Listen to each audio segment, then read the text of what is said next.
अब मैं संस्था की अध्यक्ष श्रीमती रूपम अग्रवाल जी को माइक दे रही हूँ कि वो आए और आप लोगों को हेल्पलाइन से अवगत कराएं। जोरदार तालियों से स्वागत करें।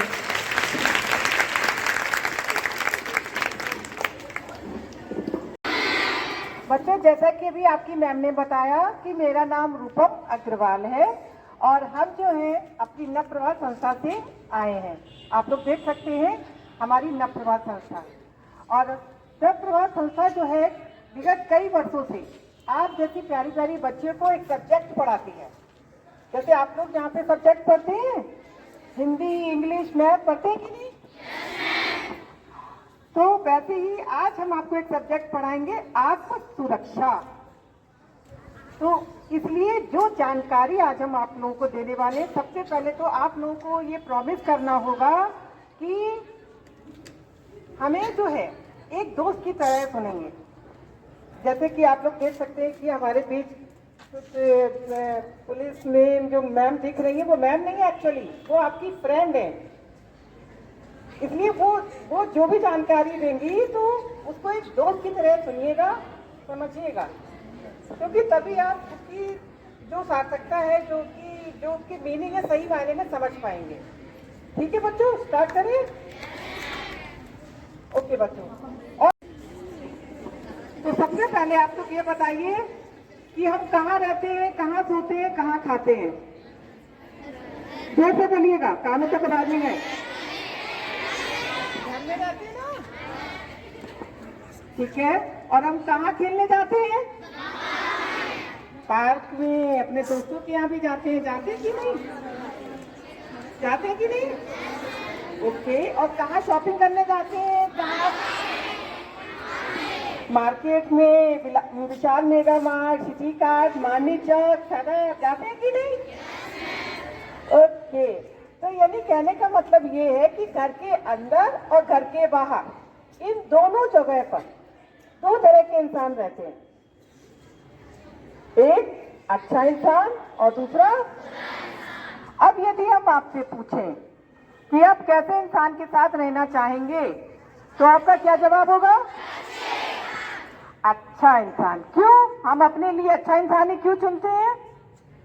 क्योंकि हमें पता होता है कि वो जो है कभी हमारा बुरा नहीं सोचेगा, कभी हमें रुलाएगा नहीं।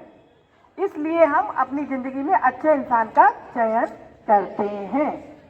परंतु सबसे बड़ा प्रश्न ये है कि मतलब इतनी बड़ी भीड़ में, दुनिया की भीड़ में हम कैसे अच्छे और बुरे इंसान की पहचान करें? क्योंकि इससे तो कभी कभी हम बड़े भी धोखा खा जाते हैं। किसी के चेहरे पे तो लिखा नहीं होता है कि he is good, he is bad, है ना? ये हमें अपने बुद्धि विवेक से समझना होता है। तो इसकी जानकारी आज हम आपको देंगे गुड टच और बैड टच के माध्यम से, कि हम अपनी जिंदगी में आए सही और गलत इंसान की, अच्छे और बुरे इंसान की पहचान कैसे कर सकते हैं। तो बहुत ही केयरफुली होकर आप सुनिएगा। तो सबसे पहले हम बात करते हैं गुड टच।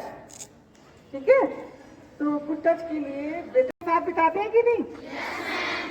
जब हमारे मार्क्स अच्छे आते हैं, सपोज या हमारा रिपोर्ट कार्ड अच्छा आता है, हम किसी गेम में पार्टिसिपेट करते हैं, हम कोई प्राइज जीत कर आते हैं, तो हमारी मम्मी जो है हमें क्या करती है? प्यार से कहती है कि नहीं? हमें अप्रिशिएट भी करती है, शाबाशी भी देती है। हमारी टीचर भी पीठ थपथपाती है। कहने का मतलब तो हमें उस समय कैसा फील होता है? अच्छा फील होता है। तो इसका मतलब वो कौन सा टच हुआ? जो टच हमें अच्छा फील कराए, तो वो होता है गुड टच। और वो गुड टच ऐसा नहीं है कि हमारे फैमिली मेंबर या हमारे मम्मी पापा ही करें, वही है। हमारे क्लोज वंस, हमारे रिश्तेदार, कोई अजनबी भी हमें गुड टच कर सकता है, बशर्ते उसकी टच करने की जो फीलिंग्स हैं, जो भावनाएं हैं, वो अच्छी होनी चाहिए और हमारे अंदर उसे पहचानने की समझ होनी चाहिए। ऐसा नहीं है कि बाहर के लोग हमें गुड टच नहीं करते हैं, करते हैं, परंतु अक्सर हम धोखा खा जाते हैं। क्या अच्छा दिखने वाला इंसान क्या हर स्थिति में अच्छा होता है? क्या इस बात की गारंटी है? नहीं है ना। कई बार बुरा दिखने वाला इंसान हमारे लिए बहुत अच्छी भावनाएं रखता है, परंतु हम उसे इग्नोर कर देते हैं। बेटा आपका नाम क्या है? सिया। सिया, आप कौन सी क्लास में पढ़ते हो? तो क्लैप फॉर है। और कई बार है, परंतु हम उसे अनदेखा कर देते हैं। और कई बार अच्छा दिखने वाला इंसान बहुत वेल एजुकेटेड होता है, अच्छी फैमिली से होता है, परंतु उसकी भावनाएं हमारे लिए अच्छी नहीं होते हैं और हम अक्सर धोखा खा जाते हैं। तो हमें इस चीज का ध्यान मतलब समझ होनी चाहिए, ये पहचानने की कि सामने वाला इंसान हमें किस मानसिकता से टच कर रहा है। तो अब बात करते हैं बैड टच। भी हमारी करती है कि नहीं करती है ना भाई, गलत काम किया है तो पिटाई तो गलेगी।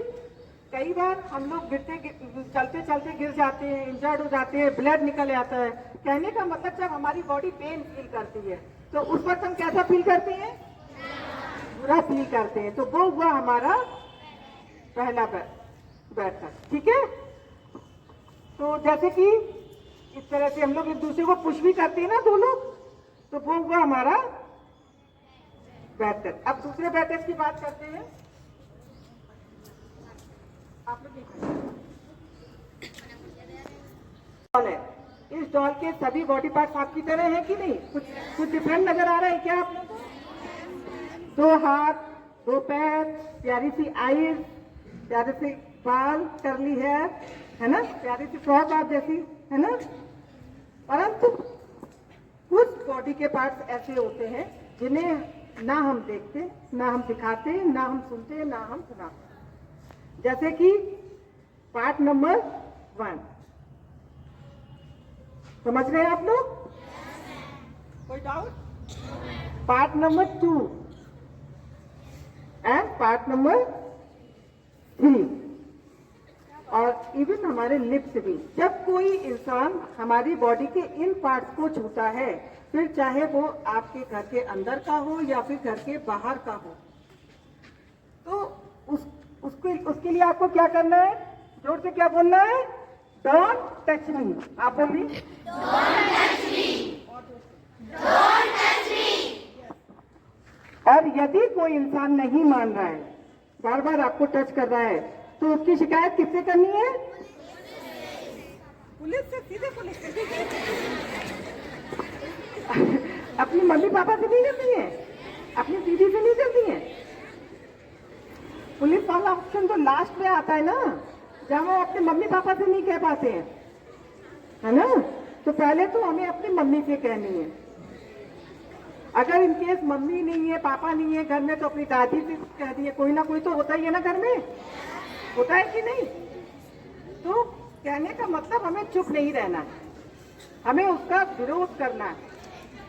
क्लियर हुआ? इवन आपके लिप्स को भी कोई टच करता है तो उसका भी राइट नहीं है। अच्छा ये बताइए, बॉडी किसकी है? तो इसकी सुरक्षा की जिम्मेदारी किसकी हुई? हमारी हुई कि नहीं? तो ये रहा हमारा सेकंड बैड टच। अब बात करते हैं हम तीसरे बैड टच की। तीसरा बैड टच गर्ल्स दे रहे हैं, वो कहीं भी किसी के साथ भी हो सकता है, किसी भी प्लेस में हो सकता है। तो हम एक एग्जाम्पल इंसिडेंट आपके सामने क्रिएट करते हैं कि हम लोग जैसे बस या ट्रेन में सफर करते हैं, कितने बच्चे करते हैं ये बता? नानी क्या जाते हैं? मौसी क्या जाती है? तो बसों ट्रेनों में बैठती हैं। तो वहां पर बहुत सारे लोग, ये इतने सारे पैसेंजर्स बैठे होते हैं। हम क्या सबको जानते हैं? नहीं जानते ना, बहुत से अजनबी अंकल आंटी होते हैं। तो कई बार क्या होता है, जैसे हम अंकल हैं, ठीक है, और ये प्यारी सी बच्ची है मेरे बगल में बैठी है, तो वो अंकल कंधे पे हाथ रखेंगे धीरे से, फिर कहेंगे बेटा तुम्हारे बाल तो बहुत अच्छे हैं। तो क्या हमें उन्हें टच करने देना चाहिए? नहीं करने देना चाहिए, क्योंकि हमें उनके इंटेंशन नहीं पता है। वो कहते हैं अरे बेटा तुम्हारी फ्रॉक तो बहुत अच्छी है, कहाँ से खरीदी, कौन से स्कूल में पढ़ते हो, नाम क्या है? और फिर वो धीरे धीरे फिर वो चॉकलेट बिस्किट ऑफर करने लगते हैं। तो क्या हमें लेना चाहिए उनसे? नहीं लेना चाहिए, क्योंकि हमें पता नहीं कि उनकी मानसिकता, उनकी भावनाएं हमारे लिए कैसी हैं। ऐसी स्थिति में हमें उसका खुलकर विरोध करना है। और यदि वो अंकल बार बार आपको टीज कर रहे हैं तो घबराना नहीं है। वहां पर कोई ना कोई ऐसा होता है जहां पर आप उसकी शिकायत कर सकते हैं, अपने बगल वाले अंकल से, आंटी से, दादी से, जो आपको दिख रही है कि हाँ इनसे हम अपनी शिकायत कर सकते हैं। कहने का मतलब पुरजोर विरोध करना है, चिल्लाना है जोर से, फिर वो अंकल अपने आप सचेत जाएंगे और आपके साथ इस तरह से गलत टच नहीं करेंगे। है ना, क्लियर है ना बच्चों, कोई डाउट? तो कई बार क्या होता है बच्चों, एक बार एक बच्ची आई हमारे पास, आप जैसे स्कूल में हम ये सेशन दे रहे थे कि आंटी एक ने हमें अंकल ने ऐसे ऐसे टच किया गलत जगह पर, परंतु उन्होंने कहा कि यदि इसकी शिकायत आपने मम्मी से की तो हम आपको और ज्यादा मतलब परेशान करेंगे। वो डर गई। तो क्या है, हमें डरना चाहिए? एक बात ध्यान रखिएगा, गलत इंसान कहीं से भी ताकतवर नहीं होता। उसकी सबसे बड़ी कमजोरी होती है उसकी बुराई। हमें उसकी, जोर से बोलिए, क्या होती है? बुराई। हमें उसकी उसी कमजोरी को ताकत बनाना है और अपनी अच्छाई की ताकत से अपनी सुरक्षा के लिए अपनी जिंदगी की लड़ाई स्वयं लड़नी है। आप सबने रानी लक्ष्मीबाई का तो नाम सुना ही होगा, हर कन्या की स्टूडेंट हैं, तो कोई बताएगा कि उन्होंने क्या किया था? सिर्फ देश को आजाद कराया था और कुछ? वो आप ही की तरह थी, बिल्कुल नॉर्मल थी, छोटी सी, लेकिन उसके जो जज्बा था अपने स्वाभिमान के लिए, अपने देश की रक्षा के लिए, जो उसके अंदर अटूट भावनाएं थी, वो उसे और उसे विशेष बनाते।